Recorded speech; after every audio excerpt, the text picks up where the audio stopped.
my name is Anne Kjemtrup, and I am a member here at SALAM, and I've been a member here for, over 20 years now. I grew up in the San Francisco Bay Area, and I will, as I talk about my career, I'll let people do the math. I'm not going to give you my age on that. But I grew up with two other siblings. I have an identical twin sister, and I have an older sister. And my parents. My father was a nuclear engineer, and my mom was a tax consultant. And my mom is still living today. So as I grew up in this household of almost all women, and you know, my dad, even the pets ended up being female. We had imbued in us really this whole idea to go out and be successful, do what makes you happy, and there was always, of course, an understanding that involved college. Both my parents were obviously college graduates. So I was always interested in science, and when it came time to go to college, I chose UC Davis because I was actually interested in veterinary medicine at that time.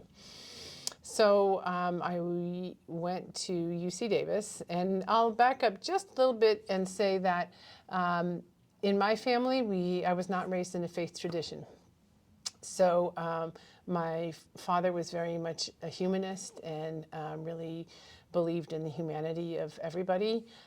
He was very interested in religions, and he had, I think, all the religious books at home and had studied them and so on. We did not go to church or anything like that, but I grew up therefore quite open to what the world might bring. But I didn't have a faith, and that's what I think was kind of interesting as my journey continued. So I went to UC Davis, and my family, as I mentioned, I did not mention, my father was from Denmark, and my mother is of German origin. And so really if I had any teenage rebellion, was to learn an entire different language, and I said, I want to learn French. So in my third year of college, I went to France, and I went to a little town called Besançon, which is the birthplace of Victor Hugo, for people who don't know where that is. He's the author of Les Miserables and everything that everyone knows. But it's a little town in the foothills of the Swiss Alps, and it sounds beautiful. In fact, it's kind of gray and snowy all year round, and it turns out to be very much a commuter school. So on the weekends, all the French people went home, and who was left were the folks who didn't have anywhere to go. And who would I meet there but a Moroccan man, Kamal, who is now my husband. But that is where we met, is in France, and actually playing boule, the game of boule in the French game. But he was very inspirational to me, actually.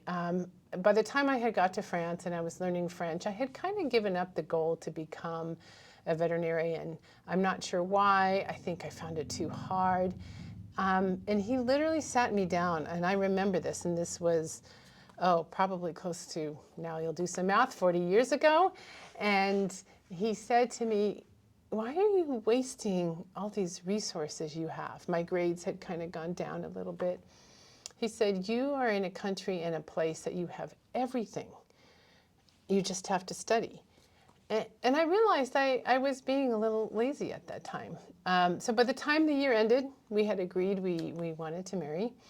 And I went back and I put my nose to the books, and I got straight A's. And so I have a very interesting undergraduate GPA that goes near, dear, and then I'm like that. And then he went back to Morocco to, basically tell his family, guess what? I'm going to, I want to marry. And so we had a long distance relationship, and this was prior to email and so we wrote letters, and beautiful letters. Actually, my letters were not so beautiful. His letters were beautiful, and I still have them.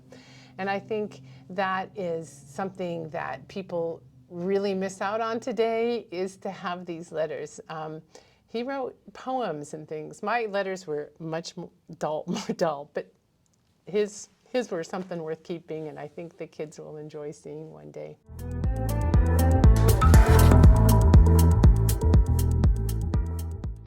So this long-distance relationship did involve me going to Morocco, and I met his family, and his family said to me, you know, we'd be a lot more comfortable if in this marriage if you would convert to Islam. Well, interestingly, I, could see that this is what made the man I love, and I honestly did not do a whole lot of research, and so I said, "Yay, I'll do it." So I often call my conversion a conversion of convenience. However, we did have a very, very important discussion, and that was how we were going to raise our children. Then that was before we got married, and I had agreed, and I said, yes, it's important that we raise them in this tradition. Eventually I came back and I applied to veterinary school. I got into veterinary school, and so then Kamal was able to join me, and we married just as I started veterinary school. And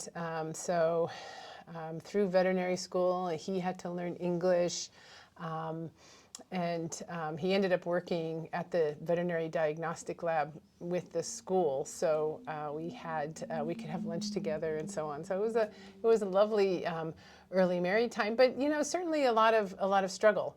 I wanted to be independent from my parents at that time, and that allowed me actually to get grants for school. But at the same time, my parents were a little surprised because they wanted to be able to support, but it was really important for me and him that, we support each other and do this on our own. So, there was, there was some challenging times there.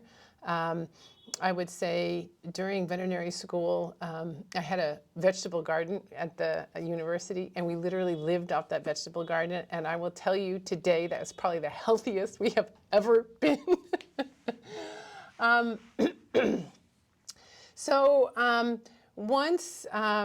then there was a big discussion. Do we go back to Morocco, and what's going to happen there? So I said, well, if we do that, I'm going to need an additional degree, a population medicine-based degree. So I applied for and got and started doing what's called my Master's of Preventive Veterinary Medicine. And it's at that time that we had our son, Nassim. And so during that time, actually, in addition to doing population medicine and thinking about what international medicine, veterinary medicine would look like, I was also doing wildlife medicine because my undergraduate degree was in zoology, and I actually really, really loved wildlife. And I was working with California Fish and Wildlife, doing bighorn sheep captures, darting animals, and it was really an exciting time. And when I finished, by the time I finished, we realized that our life was going to be here in the U.S. His career was taking off, and that's where it was going to be the best. We were able to bring some of his family here. His parents could come back and forth. So we realized that, yeah, we're going to have this kind of back and forth to Morocco kind of life. Then I applied to be a wildlife veterinarian with the state, and then suddenly the economy went down, no more jobs available. And at the same time, we had a human case of a parasite I was studying in the bighorn sheep, and I was able to write an NIH grant, and I got my Ph.D. funded with this NIH grant, and suddenly I did a shift into public health. And so now I was in a third degree and, working through this degree in public health. And so during this whole process then, my son became old enough to go to school, to Islamic school. And so now it was time to figure out, where are we going to go? How is he going to learn the faith? By this point, I still hadn't really studied much about the faith, but we did a little mosque shopping. and went to different places, and we came across SALAM. And SALAM was where I could see as a family we could really find our home.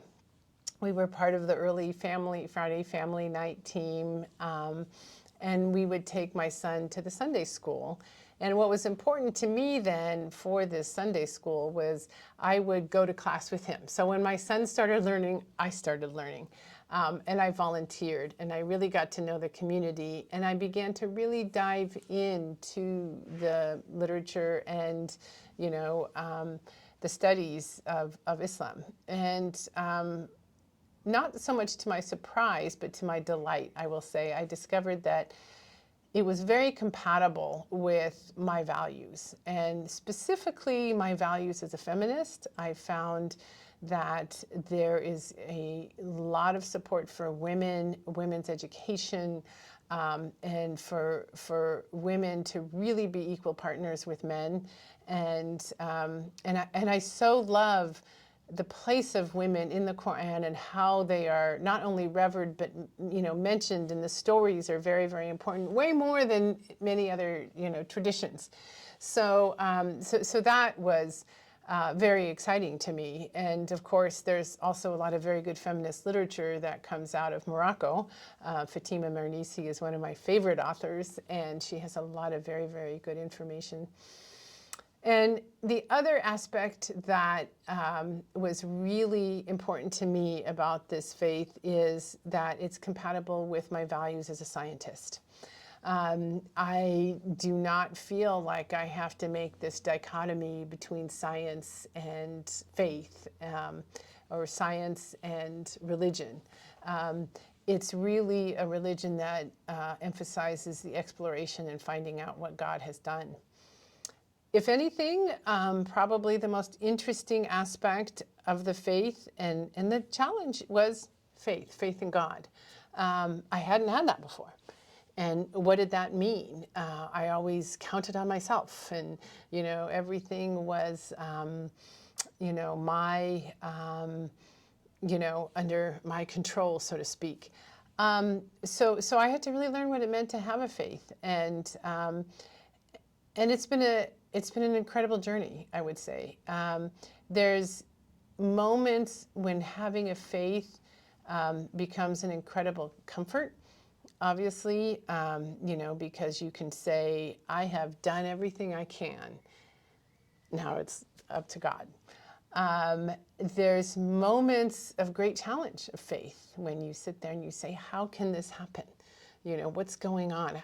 How can this happen? And then you do have to sit back and think and contemplate and say, there's a bigger story here.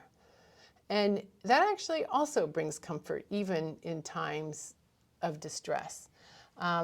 So to know, and as you begin to, really embrace a religion, to know the religion, it does bring, it brings a lot of ways to put things in a variety of perspectives that you hadn't thought before.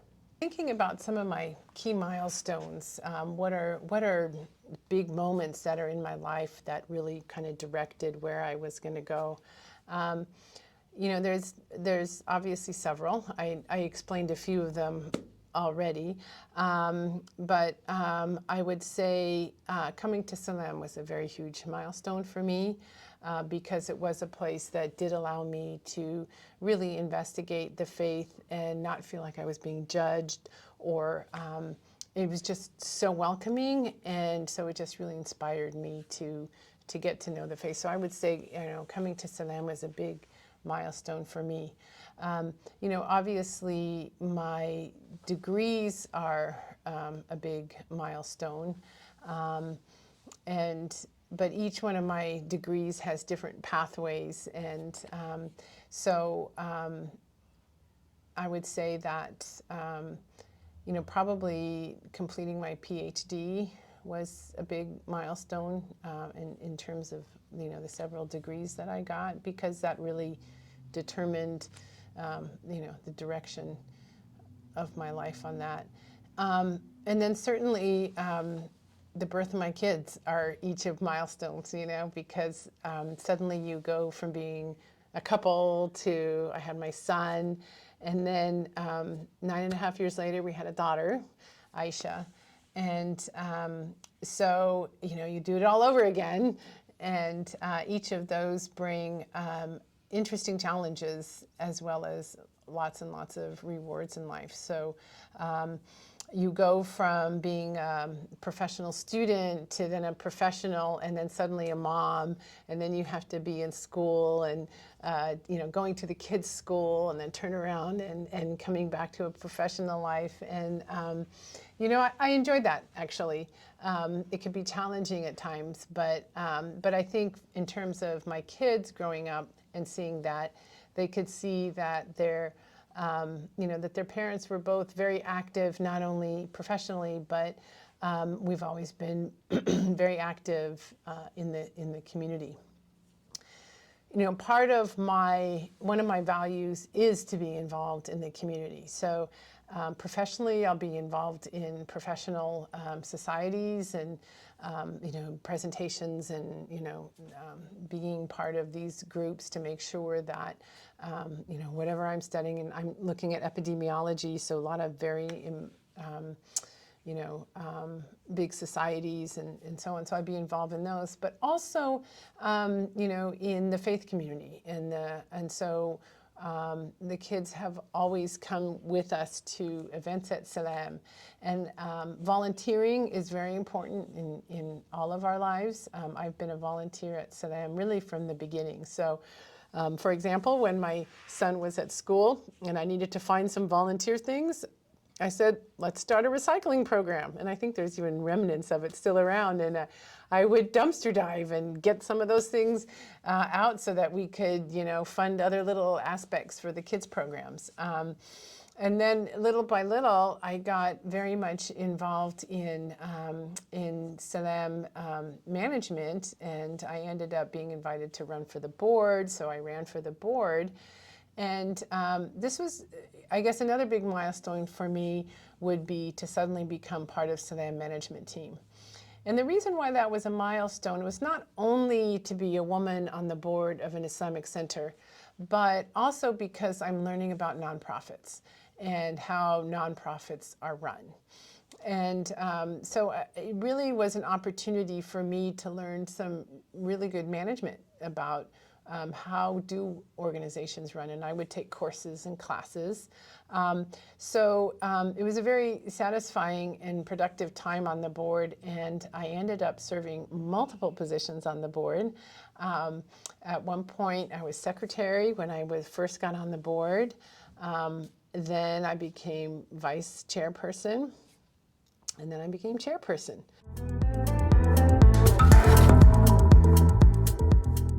One of the biggest challenges, I would say, being on the board is really the cultural communication and figuring out how that all works. I come obviously from a U.S. background. I could be very direct.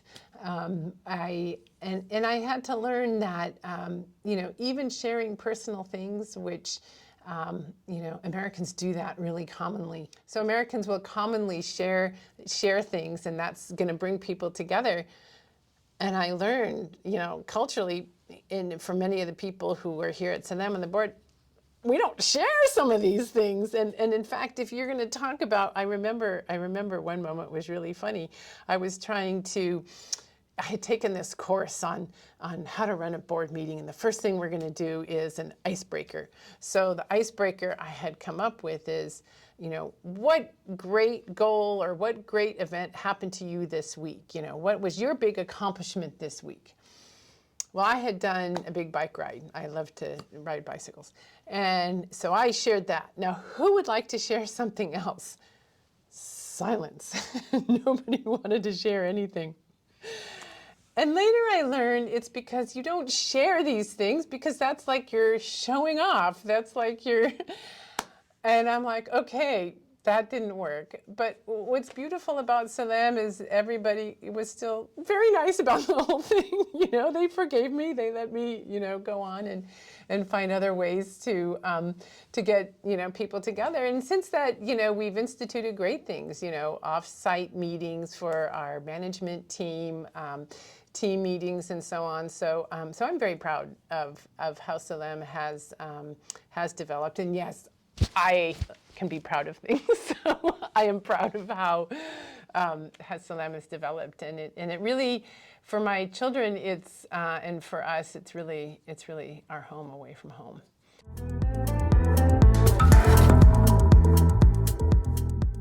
If I were to think about, I think one of the things we talked about is if I were to advise young folks, and in fact, actually, I mentor a lot of youth. I've had several graduate students now who've gotten their Ph.D.s and master's degrees, and even from this community, I've had a few folks who I've advised through masters.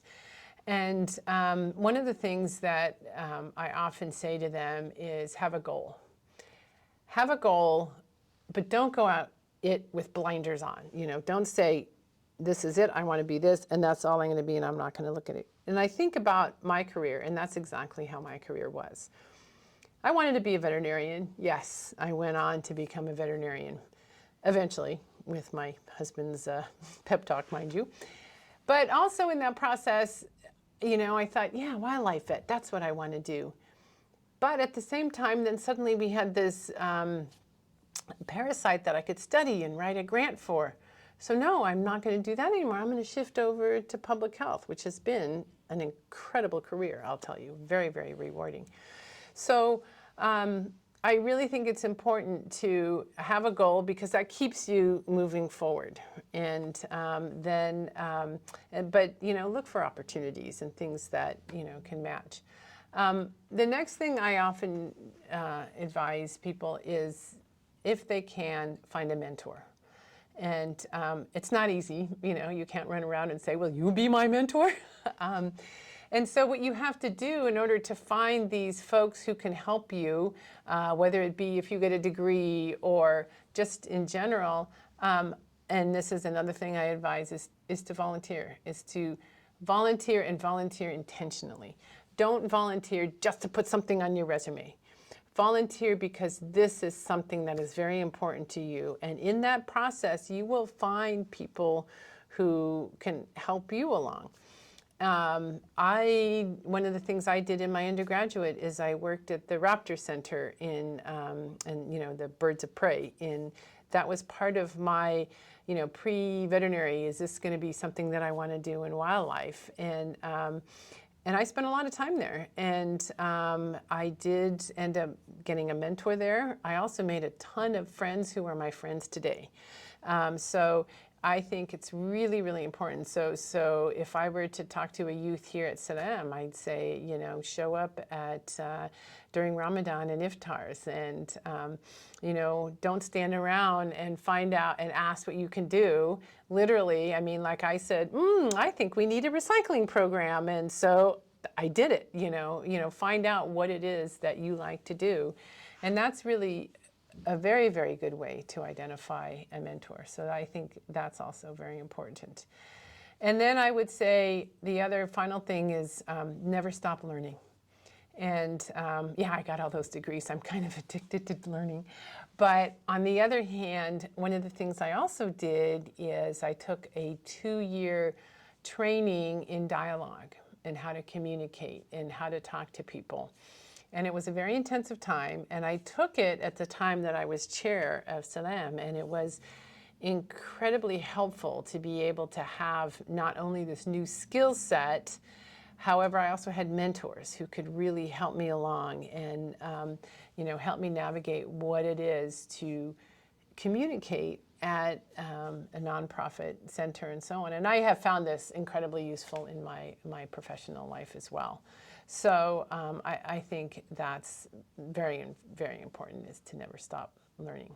Knowing what I know now, would I do anything differently with my kids and family and raising a family? And I will say no. Now, that being said, I've been very, very fortunate. So first of all, I knew right from the beginning when I had this little baby, and cute as can be, I'm like, I'm a better mother because I can work. And I had incredible care for my children. So my mother-in-law came until my son was about, probably about 6 months old.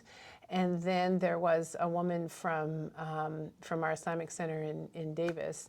And I found her, and she was just amazing, and she loved my son like her own son. So, and in fact, actually, I believe she was from Pakistan, and his first words were in Urdu. They were not English, and they were not Arabic. They were definitely Urdu.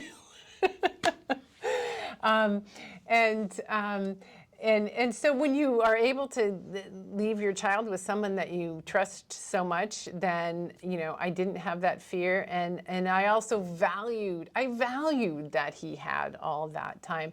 And then we would have time together. So I had to say, I had him while I was doing my graduate work. And so we, sit down to read stories. And I was like, to a certain extent, rushing through them at night so I could get back to the lab to finish experiments. So, maybe there could have been a little bit more time left there. So when I had my daughter I had when I was at the state, 9 to 5 job. And I thought, okay, this is great. 5 o'clock, I'll go home. She'll be wonderful. Well, it turns out 5 o'clock is ugly time for babies. And so my daughter and I don't think my daughter and I really bonded really well until she got older. Because I had to get to work by this time and back by that time. But my son, he had all the time in the world in the morning, and then I could make it all up in the, so it was a funny, I had this flexible schedule. But with my daughter, I was also incredibly fortunate because my sister-in-law was here, and she took care of her during the day. So it was like having 2 moms. And I have no jealousy over that at all. I value it and I welcome it. And the result of that is that my kids are very family oriented. They love to come back to family events. They're proud of their family. They're proud of who they are. And then I think the other thing that I've always made a really, really important point is to talk to my kids about everything. And in fact, I'm the one that they come to. They don't come to my husband. And the reason why, and this will be a good lesson on what not to say, is when they come and they ask you something. So they ask my husband something. And my husband, instead of saying, okay, well, let's talk more about that, or tell me more about that, he'll say, why do you want to know that? That's how you cut off discussion right away. So I did not do that, but that's okay. It's okay. I was actually also the disciplinarian too, but they also knew that they could come to me. My husband was always very soft, and they knew what they could get at. My daughter had him wrapped around her finger and still does to this day, actually. So no, I don't regret anything. They grew up at a time of the emerging internet, and I remember with my son, it was these stupid Game Boys and Xboxes, and I hated them. And I actually was really strong and said, I'm not going to have them. You can play them at friend's house. So the result was he'd go sometimes to friend's house and play there. And then not have that stuff when he would come home. And then at one point, one of his friends said, well, I'm getting a new Game Boy. Here, you can have my old one. Oh, but Mom and Dad, it's free, And I'm like, oh. So we did let him have that, but with really strong limits on it. And you have to keep those limits. With my daughter, it's now, TikTok and all these different things, Instagram, and I'm not on social media. So I'm not looking over their shoulder. I'm not putting on these big, controls, but we have dinner every night together. That's one thing. And, I do have the right and ability to go into their room anytime and see what they're doing. And we have a lot of really, really important discussions about what's on there, what it makes you feel like, what it doesn't make you feel like. And you know, if I had any indication or detection that it was going in a negative way, I mean, definitely there would have been some stops. Today, my daughter has all her settings on as private as can be, and she's even now making the realization that her digital footprint is much bigger than she knew, than she could have even anticipated. She says, how do I get rid of that? I'm like, you can't.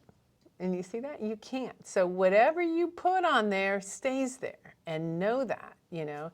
And I think parents need to model that a lot too, that, you know, parents cannot sit there and be scrolling. Parents should not be just, you know, on the internet all the time. I mean, really, there has to be intentional times with the kids.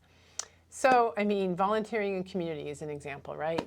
My husband now is principal of the Sunday school, and where we see that the kids are the most successful is when their parents come, whether they sit in the library and just hang out in the library, or you know, even better, become part and learn along with the kids. That's what makes a difference, you know, is to be part of their daily lives and make the religion, make Salam, whatever, part of your family customs, you know. So it's easy, you know, oh, you get involved in soccer and you got games and you got this and you got that. And sometimes we had some tough choices to make, and we did. And sometimes it wasn't Salam, but other times we said, no, we're going to do this. And yeah, there were tears. And yes, we were pulling screaming kids out of cars at times. It happens. But that's, you know, sometimes you want to say to the parents that I see, who's the parent in the room here? You know, you're the parent in the room. You're the one that says, you know, this is what we're going to do. And I have yet to see a screaming kid coming out of the car, not leaving, laughing with their friends, because they all end up making friends. And my kids today still have friends from Salam, and I think that really set up a really, really good foundation. I do a lot of different volunteer work. I'm involved in Salam.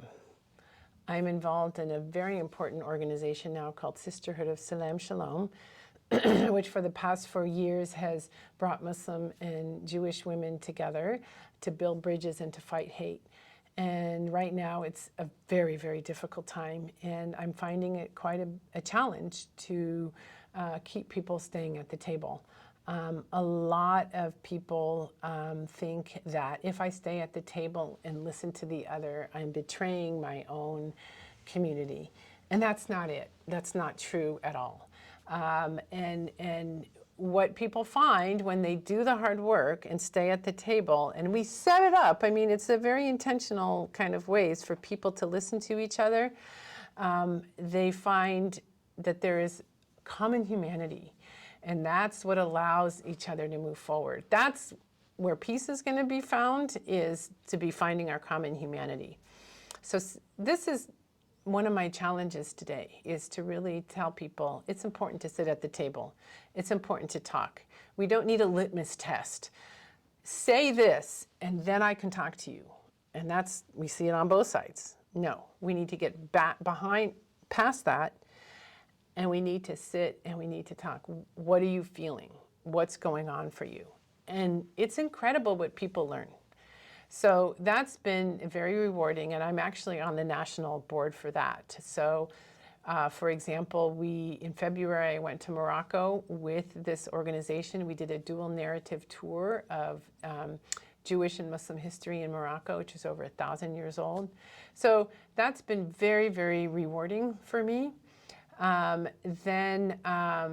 The other organizations that I'm involved in, I'm on the Shifa board, so Shifa Clinic, and they're doing advancements now. That's been a very nice intersection of my professional of public health and then my personal faith, and there's just amazing people on that board too, and I feel like I'm contributing there. So I'm actually at the point, in a few years, I'll be thinking about retiring. And so I'm very glad that I have these different experiences, because then I will continue with those in my you know, in my personal life, really continue to have goals and, you know, efforts to really serve community. It does take a village to raise the kids, and if we go into our own little world and think only we can provide that care, then I think the kids miss out a lot. So, you know, finding your village is really the key message too. Yeah. Yeah.